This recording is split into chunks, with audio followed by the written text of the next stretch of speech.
if you're going down the route of self-publishing and you're either uploading to KDP or similar, or having some books printed, then you're going to need to watch this fascinating video that will change your life.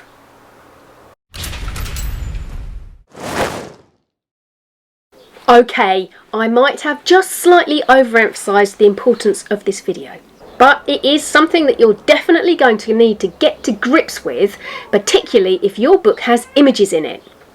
You might be writing and illustrating a picture book like I do, or you might be producing a cookery book with photographs in it, or maybe you are producing a book with your own artwork throughout it. Let me tell you, if it's got images, you're going to need to know what bleed is.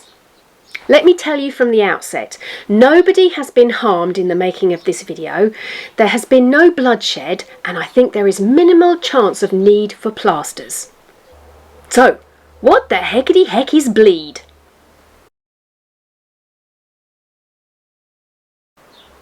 Bleed is printing that goes beyond the edge of the trim line. The trim line is where you expect the edge of your page to be. It's where the guillotine will cut the paper.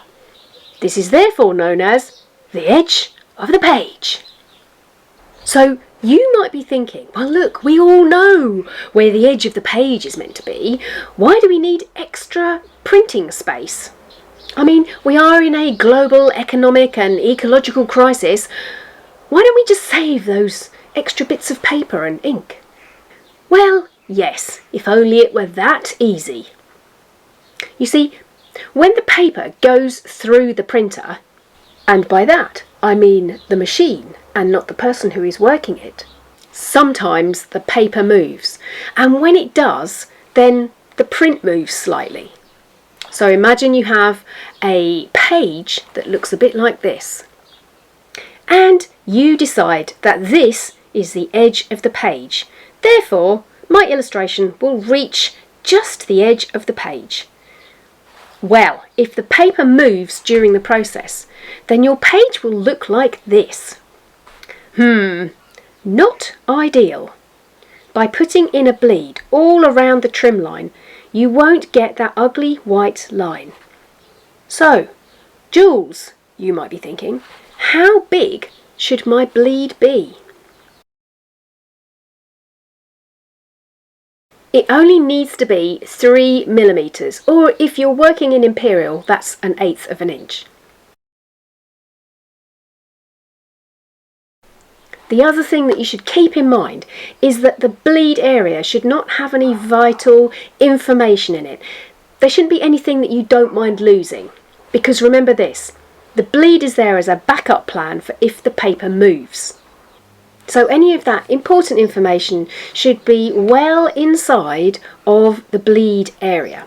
In fact, it should be well inside the safe zone.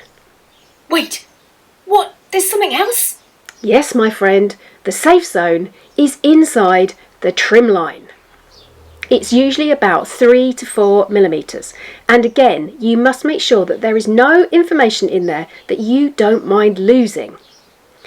If the paper moves the other way in printing, you might find that the guillotine cuts off more of your image rather than less. If you're uploading to KDP, you will be asked if you want bleed or no bleed. You might choose no bleed if you just have text, or if you have photographs that are specifically within a box, or if you're using vignette illustrations. That's small illustrations that don't really have a definitive border. There's a video up here that I talk all about vignettes in. Might be worth having a watch. If you have images that go right to the edge of the page, you must have a bleed so that you don't run the risk of having the paper colour showing around the trim line. How do you make a bleed? Well, to start with, make sure that your image factors that extra 3 millimeters into your image size.